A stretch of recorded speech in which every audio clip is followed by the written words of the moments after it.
যাবি চলে আমার সাথে শহরের কোলাহল পেরিয়ে, স্টেশন বন্দর পেরিয়ে। আজ শূন্য শহর কাছে কাছে রাস্তাঘাট, ফাঁকা মেট্রো আর ট্রামের ভিড়ে খুলছে প্রায় সব সাক্ষী কলকাতা।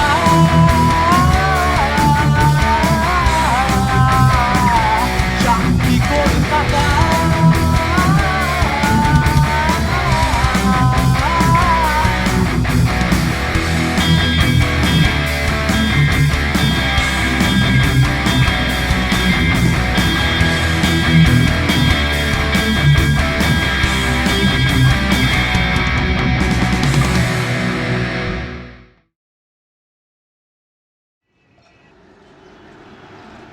মাঝে মাঝে মানুষের অনেক ভুল হয়ে যায়, অনেকে ভুল করে পস্তায়, নীরবে হাহুতাশ করে।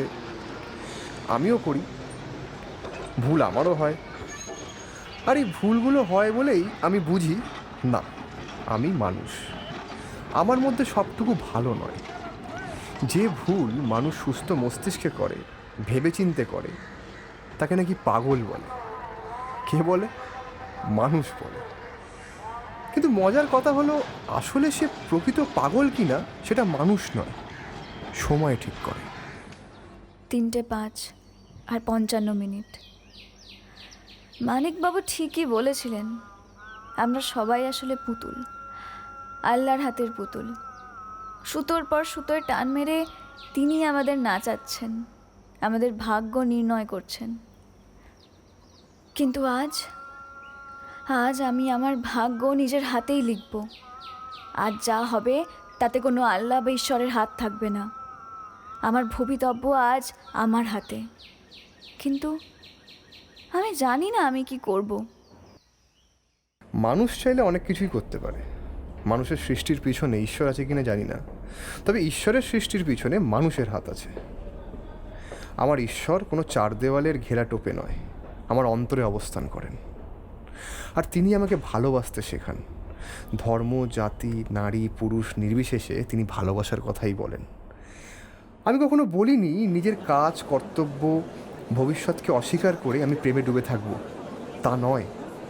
তবে ভালোবাসার মানুষটিকে অন্য সব কিছুর সাথে জীবনের অঙ্গ হিসেবে আপন করতে কে না চায়? লাভ ক্ষতির হিসাব পেরিয়ে সে পাওয়া অনেক বড়, তা অকৃত্রিম। আর আমার বিশ্বাস, আমার ভালোবাসা যদি সত্যি হয়, যদি তা নিঃস্বার্থ হয়, তার ফল আমি পাব, এ আমার বিশ্বাস। ঝোঁকের বশে কোনো সিদ্ধান্ত আমি নেব না। ভালোবাসার পথটা এত সহজ নয়। ও হয়তো অন্যভাবে ভাবছে, সে ভাবনায় সাহস আছে, দৃঢ়তা আছে। আমি এত শক্ত নই, আমার ভয় লাগে। সমাজের ভয়, পরিস্থিতির ভয়, আর পরিণতির ভয়। কি হবে আমাদের ভবিষ্যৎ? ও কি ভেবেছে কখনো? কোনো রকম পরিণতির কথা কি ও ভেবে এগিয়েছে? হয়তো না।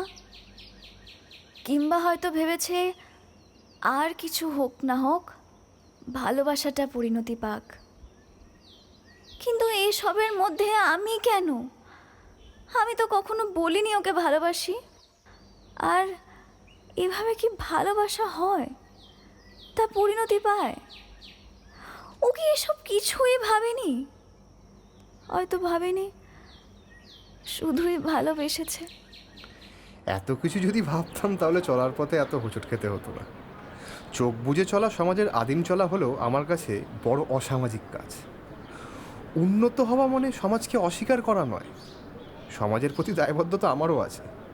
কিন্তু সমাজের মুখ রাখতে যদি নিজের ইচ্ছেগুলোকে, ভাবনাগুলোকে আটকে রাখতে হয়, তাহলে এই সমাজ এগোবে কী করে? মধ্যযুগের বর্বর আগ্রাসী ভাবনা থেকে এই আধুনিক পৃথিবী কি কখনো মুক্ত হতে পারবে না? কী প্রমাণ করতে চাইছি আমরা? ভেবেচিন্তে ভালোবাসবো, নাকি ভালোবাসার মানুষটার জন্য ভাববো? কোনটা? আমি এত সব বুঝি না। আমাদের সমাজ আলাদা, জাত আলাদা। আমাদের মাঝখানে একটা অনিশ্চিত ভবিষ্যতের দেওয়াল দাঁড়িয়ে আছে, আর ঢাল তলোয়ার নিয়ে দাঁড়িয়ে আছে সমাজের রক্ষকরা। আমরা চাইলেও একটা সুস্থ স্বাভাবিক জীবন কাটাতে পারবো না। সেই সুযোগ আমাদের সমাজ দেবে না। আর তাছাড়া আমি ওর মতো নই। একসাথে মিশেছি, সময় কাটিয়েছি, তাই বলে তবুও যদি এই সব আমার মনের মতো করে হতো, যেমনটা আমি চেয়েছিলাম, কিন্তু না, তা তো হলো না। এই সম্পর্ক বাড়িতে মেনে নেবে না। আর তাছাড়া আমিও বা কি করে একজন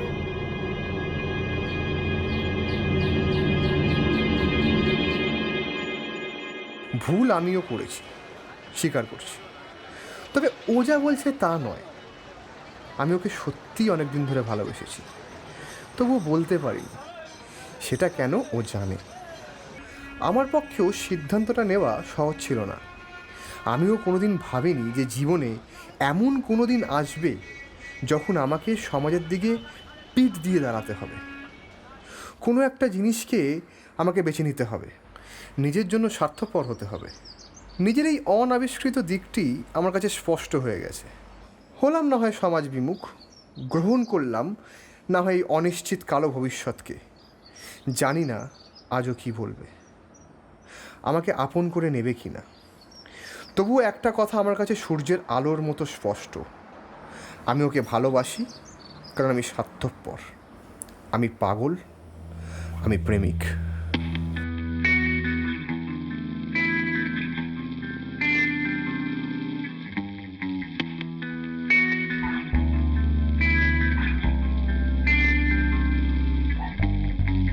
ফিরিয়ে দে আমার ভালোবাসা,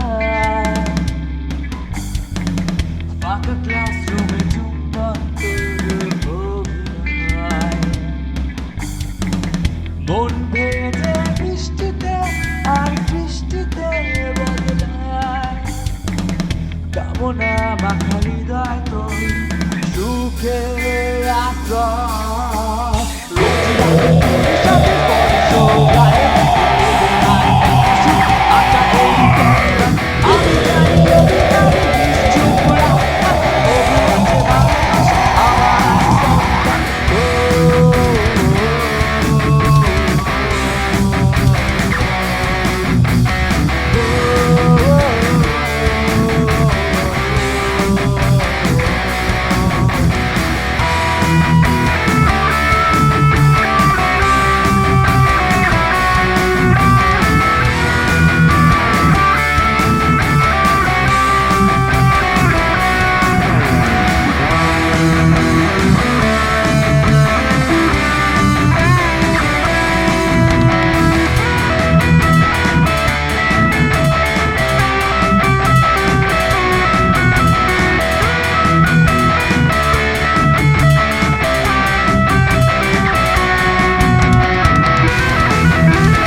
আজ শুধু আছিস কবিতায়, গানের ডায়েরির পাতায়, বহুদিন ধরে ছিলাম আমি থাকবি এবার তুই অপেক্ষায়, নিঃসঙ্গ ফ্যান বাড়ির কাছে আছে আমার দিকে,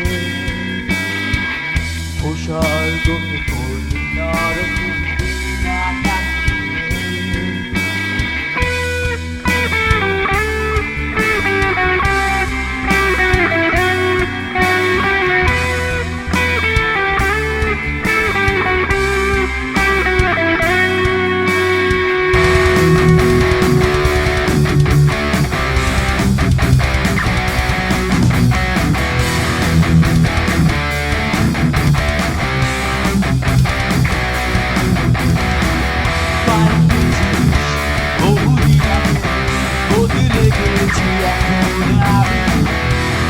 যে তোরে বুক যেন করেছে আজ অস্তগামী, তাহলে তোকে দেব না সারা, কারণ আমি করেছি তুই সর্বনাশ।